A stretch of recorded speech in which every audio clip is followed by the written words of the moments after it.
महाशिवरात्रीची सर्व पापे नष्ट करणारी अद्भुत विशेष कथा। महाशिवरात्रीची कथा अतिशय परमपावन आणि पवित्र आहे।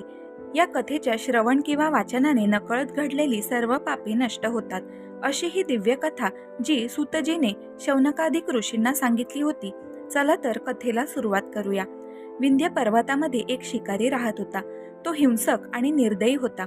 एके दिवशी नेहमीप्रमाणे शिकार करण्याच्या तयारीने शस्त्रे, फासे, जाळे सोबत घेऊन तो जंगलात गेला। तिथे एक भगवान शंकराचे मंदिर होते। तो दिवस होता महाशिवरात्रीचा पर्वकाळ आणि त्या दिवशी सगळीकडून शिव मंदिर सुशोभित केले होते। मंदिराचा कळस चकाकत होता। मंदिरातील शिवलिंगाची भक्त मनोभावे पूजा करत होते। ब्राह्मण समुदाय रुद्रघोष करीत होते। अखंड अभिषेकाचे धार शिवलिंगावर धरली होती। टाळ मृदुंगाच्या गजरामध्ये भगवान शिवशंकराचे कीर्तन चालू होते। हर हर असा जयघोष भक्तजन करीत होते। अनेक दीप लावले होते। सुगंधित द्रव्यांचा दरवळ चहूकडे पसरला होता। त्या ठिकाणी शिकारी आला आणि त्याने सर्व वातावरण पाहिले आणि सर्व प्रकारची टिंगल करून तो तिथून शिवहर असे वेडावून पुढे दाट जंगलामध्ये चालला। चेष्टेमध्ये त्याच्या जिभेला शिवशंभू म्हणायची सवय लागली। तर दाट जंगलामध्ये संध्याकाळपर्यंत त्यांना कोणत्याही प्राण्यांची शिकार मिळाली नाही।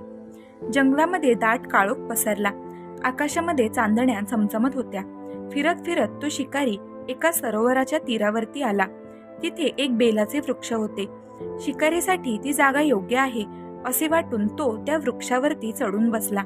अकारण धनुष्यावर त्यावरती बाण चढवून तो येणाऱ्या शिकाऱ्याचे लक्ष शोधू लागला। परंतु त्याच्या डोळ्यापुढे बेलाच्या वृक्षाच्या डहाळ्या येत होत्या, त्यामुळे त्याला काही नेम साधता येईना। तेव्हा त्याने फांदीवरील बेलाची पाने तोडून खाली टाकायला सुरुवात केली। त्या बेलाच्या वृक्षाखाली ब्रह्मदेवाने स्थापन केलेले शिवलिंग होते। त्यावर बेलाची तोडलेली पाने पडू लागली आणि अशा तऱ्हेने शिकाऱ्याकडून नकळतच शिवरात्रीचे व्रत हे घडले होते। त्याला उपवास जागरण हे घडले होते। त्याच्या जिभेला हर हर म्हणण्याचा चाळा लागला होता आणि शिवलिंगावर वरतून बेलाची पाने पडून पूजनही घडत होते। रात्रीचा एक प्रहर उलटून गेला। त्या सरोवराच्या काठी एक गर्भिणी सुकुमार अशी हरिणी पाणी पिण्यासाठी आली। तिला दुरूनच दिसले की साक्षात मृत्यू स्वरूप घेऊन शिकारी आपल्यावरती बाण रोखून बसला आहे। तेव्हा ती मनुष्यवाणीमध्ये शिकाऱ्याला म्हणाली, हे महापुरुषा, एक रथ भरून छोटे जीव मारले तर एक हरिण वधाचे पातक, 100 हरिण मारले तर एका बैलाच्या हत्येचे पातक, 100 बैल मारले तर एका गोहत्येचे पातक, 100 गोहत्या केला तर एका ब्राह्मणाच्या वधाचा दोष, 100 ब्राह्मण वधाचे पातक म्हणजे एका स्त्रीचे वध आणि 100 स्त्रियांच्या हत्यांचे पाप एका गुरुहत्येच्या पापापेक्षा शतपट असते। तरीही माझा अपराध नसताना तू माझ्यासारख्या गर्भिणीला मारू नकोस। माझ्या उदरातील निष्पाप कोवळ्या जीवाचा वध करून तू दोष घेऊ नकोस। मनुष्यवाणीने बोलणाऱ्या त्या हरणीला पाहून शिकाऱ्याला आश्चर्य वाटले। तो म्हणाला, मनुष्यवाणीने बोलून तू एवढे शास्त्र कसे काय ग सांगतेस? माझ्या कुटुंबातील लोक हे माझ्यावर उदरनिर्वाहासाठी अवलंबून आहेत। ते आज दिवसभर माझ्यासारखेच उपाशी आहेत। तरी सुद्धा माझ्या अंतःकरणामध्ये तुझ्याविषयी करुणा उत्पन्न झाल्यामुळे तू पूर्वी कोण होतीस, तुला एवढे ज्ञान कुठून मिळाले, ते सर्व काही तू मला सांग। हरिणीने बोलायला सुरुवात केली। ती म्हणाली, पूर्वी देवदानवांनी मिळून केलेल्या समुद्रमंथनामधून निघाली, त्यात मी एक रंभा नावाची अप्सरा रत्न म्हणून निर्माण झाले। माझ्या रूपावर देवऋषी अनुरूप्त झाले आणि त्यांचे मनोरंजन करणे माझे काम होते। स्वर्गातील दिव्य सुख बघून आणि स्वतःच्या सौंदर्याने उन्मुक्त होऊन मी स्वतः व्रतवैकल्य करणे सोडून दिले। अमृतपान सोडून मद्यपान करू लागले। देवांचा संग सोडून हिरण्य नावाच्या दैत्याजवळ राहू लागले। तो दैत्य एकदा एका मृगासाठी दूरवर अरण्यात गेला। त्या वेळात मला वाटले शिवशंकराचे दर्शन घेऊन यावे आणि म्हणून मी कैलासावर गेले। मला पाहताच भगवान शंकर हे क्रोधित झाले। माझ्याकडून घडलेल्या अपराधाची शिक्षा म्हणून त्यांनी मला शाप दिला की तू अत्यंत पापी असल्यामुळे तू मृत्यू लोकामध्ये हरिणी म्हणून जन्म घेशील। तुझ्या सख्यांनाही हाच जन्म मिळेल।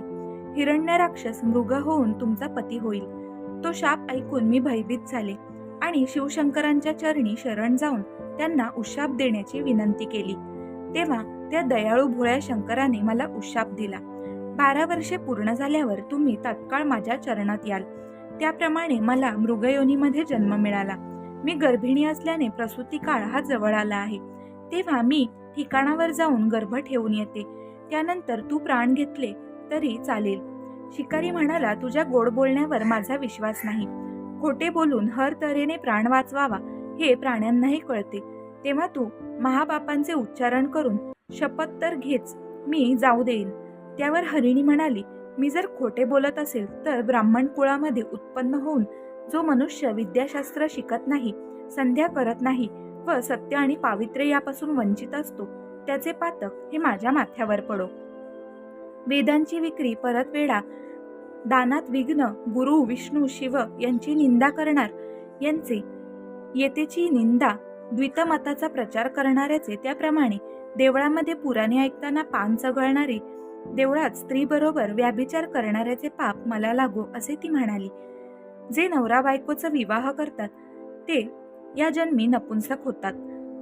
विद्या असून जे लोक शिष्यांना देत नाही ते पिंगळ्यांच्या जन्माला जातात. जे ब्राह्मण अनुचित दान घेतात त्यांना पूर्वजन्मामध्ये मुले होतात. जे दुसऱ्याच्या गायी पळवून आणतात ते या जन्मामध्ये अल्पायुष्य होतात. जो राजा प्रजेला त्रास देतो तो वाघाच्या किंवा सापाच्या जन्माला जातो. जो साधूला छळतो त्याचा निर्वांश होतो. ज्या स्त्रिया व्रत नियम करतात आणि घरामध्ये धान्य असून पतीला जेवायला देत नाही त्यांना वाघाचा जन्म येतो. ज्या कुरूप म्हणून पतीचा त्याग करतात त्या पुढील जन्मी बालविधवा होतात. तिथे सुद्धा व्याभिचारी होऊन शेवटी वेश्या होतात. पतीची निंदा करणाऱ्या दासी होतात. आई वडिलांना छळणारे हे माकड होतात. सासू सासऱ्यांना त्रास देणारे लोक निसंतान होतात. शिकाऱ्या, जर तुला वचन देऊन मी नाही आले तर ही सर्व पापे मला लागू होतील. मी जर खोटे बोलले तर शिवपूजेचा अपमान केला असे होईल. तिचा तो निर्धार आणि शपथ ऐकून शिकाऱ्याच्या मनामध्ये विश्वास निर्माण झाला. तो तिला म्हणाला, हे पतिव्रते, तू आता जा आणि रात्र संपताना परत ये. तू पुण्यवंत होऊन शिवपदास जाशील असा आशीर्वाद देऊन व पाणी पिऊन हरिणी पुढे निघाली. शिकारी पुन्हा बेलाची पाने तोडून खाली टाकू लागला. आता 2 प्रहर रात्र सरली. दुसरी पूजा झाली आणि शिकाऱ्याचे 7 जन्माचे अर्धे पाप जळून गेले. शिकारी शिवस्मरण करत होता. त्याची त्याला गोडी लागली होती. हरिणीच्या मुखातून निरूपण ऐकल्याचे त्याचे जागरणही झाले होते. त्यावेळी दुसरी एक हरिणी तिथे आली आणि पाणी पिऊ लागली. तिला पाहून शिकाऱ्याने धनुष्यबाण सज्ज केले. ते पाहून हरिणी म्हणाली, अरे शिकाऱ्या, माझ्यावरती दया कर. पतीला भेटण्याची मला ओढ लागली आहे. ती माझी इच्छा पूर्ण होऊ दे, मग मी पुन्हा परत येईन. तिला मनुष्यवाणीमध्ये बोलताना पाहून शिकाऱ्याला पुन्हा एकदा नवल वाटले. ही हरिणी सुद्धा ज्ञानी दिसते. असा विचार करून तुम्हाला सर्व शास्त्रार्थ माहीत आहे. तुमचे जीवन धन्य आहे. तेव्हाच शपथ घेऊन सांग, असे तो म्हणाला. त्यावरती हरिणी म्हणाली, मी असत्य बोलत असेल तर विहीरतळी, सरोवर, देवाचे मंदिर भंग करणारा, गुरुची निंदा करणारा, मद्यपी, दुराचारी, युद्धातून पळून जाणारा क्षत्रिय, दुसऱ्याच्या उपजीविकेचे साधन नष्ट करणारा, वेदशास्त्राची निंदा करणारा, संत भक्त यांचा द्वेष करणारा, या सर्वांची पापे मला लागो. शिकारी तिला म्हणाला, ठीक आहे, तू खूप ज्ञानी दिसतेस, त्यामुळे घरी जाऊन लवकर परत ये. पुन्हा एक हरिण पाणी पिण्यासाठी सरोवराकाठी आला. तेव्हा तो शिकाऱ्याला म्हणाला, थांब, मी माझ्या पतिव्रता स्त्रियांना विचारून येतो. तुला दिलेले वचन मी नाही पाळले तर सर्व पापी मनुष्यांची पापे मला लागू. शिकाऱ्याला आता शिवनामाचे फार गोडी लागली होती. त्याचा कंठ दाटून आला व डोळ्यातून अश्रू ओघळू लागले. बेलाची पाने तोडून तो खाली टाकत होता. शिवपूजन घडतच होते. रात्रीचे 4 प्रहर शिवजागर झाला. रात्र संपली, अरुणोदय झाला. तोपर्यंत तिसरी हरिणी आली. आपण हिला तरी मारावे असा विचार शिकाऱ्याच्या मनामध्ये आला. तेव्हा हरिणी मनुष्यवाणीमध्ये बोलू लागले, अरे शिकारी, तू मला मारू नकोस. घरी माझे बाळ आहे. त्याचे स्तनपान करून मी लगेच परत येते. मी जर हे वचन मोडले तर मला अनेक महापापे लागतील. आता ही कोणता शास्त्रार्थ सांगेल असा विचार करून शिकारी तिला शपथ घ्यायला सांगतो.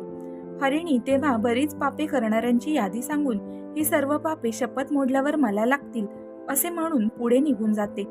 थोड्या वेळानंतर गर्भवती हरिणी प्रसूत झाली.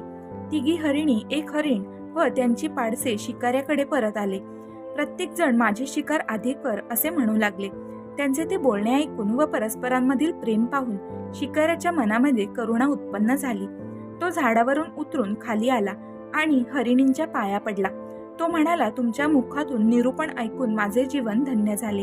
आता तुम्हीच माझे माता पिता आणि गुरु आहात. संसार आहे, परंतु शिवपदी पोहोचण्याची आता मला ओढ लागली आहे.